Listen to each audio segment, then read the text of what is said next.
కన్ను సన్నల్లోనే ఉంటాయి. అందమైన ఆడపిల్లలు ఆయన చూస్తే ఎంతో మురిపెంతో మురిసిపోతూ ఉంటారు. అటువంటి రొమాంటిక్ హీరో మా సంతోష్ మురళీ పాత్రలో వచ్చాడు.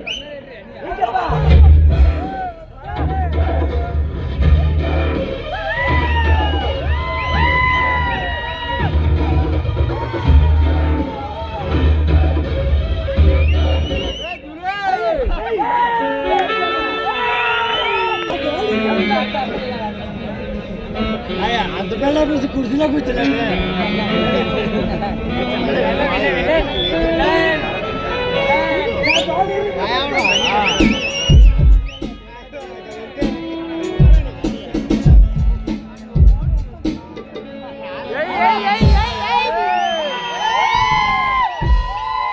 కళ్ళు చెదిరిపోయేలా ఉంది కదా ఈ అందమైన జంట. వావ్!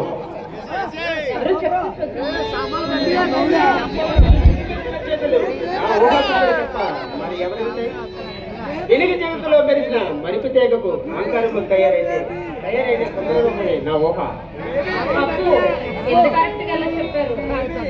గాలిలో విహరించే ఈ రూపంలో చూసి ఒక నిమిషం అసహ్య చెంది అవలేకపోయే సౌందర్య రాశి నీకంటే చక్కటి అలా నాకెక్కడిది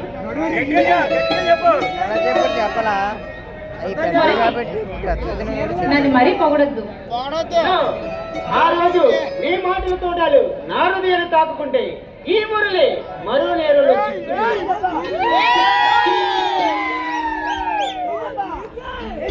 మురళి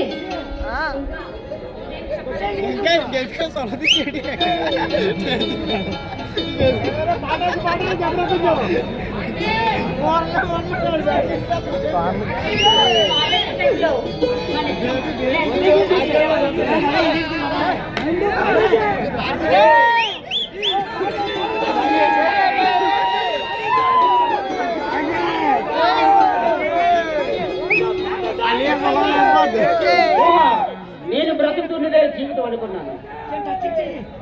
రౌడీయజమే నిజమేగా హీరోయిజం అనుకున్నాను. నన్ను చూసి భయపడుతున్నారు అనుకున్నానే తప్ప గౌరవిస్తున్నారని అనుకోలేకపోయాను. మురళి నీకు నిజం చెప్పాలా? భయపెట్టాను తప్ప వేరే పని ఏమీ లేదనుకుంటున్నావా?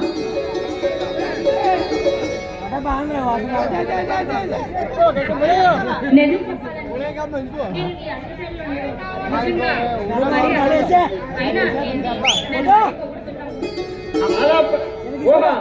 అలా బ్రతుకున్న నాకు మానసిక ఆనందాన్ని కరువై మందుల పేరుతో గింజల పేరుతో జలసాగా తిరిగేవాడు.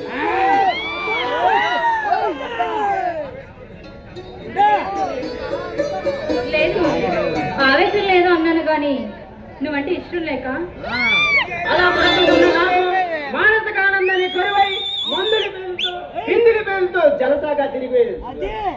నన్ను కామెంట్ చేస్తున్నాను, రాకేష్ని కొట్టబోయాను. వారితో ఎదురు తిరిగిన మొట్టమొదటి మనిషిని అభిమానం అంటే ఏంటో తెలియింపచేసిన ఉన్నతమైన వ్యక్తివి.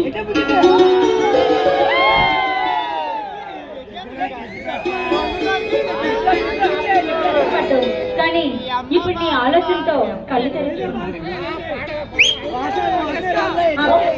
తప్పులేదు ఊహా. ఆ పరిస్థితుల్లో ఎవరున్నా కూడా అంతే ప్రవర్తిస్తారు. ఇంటికి వెళ్ళిన నాకు నీ మాటలు గుర్తుకొచ్చి నేనేమిటో నా జీవితం ఏంటో ఊహించాను. ఎంతో ఎంతో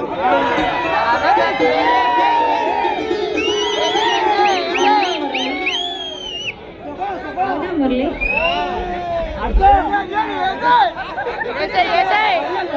నిజంగా నేనంటే ఊహా, నువ్వు నా కోసమే పుట్టావని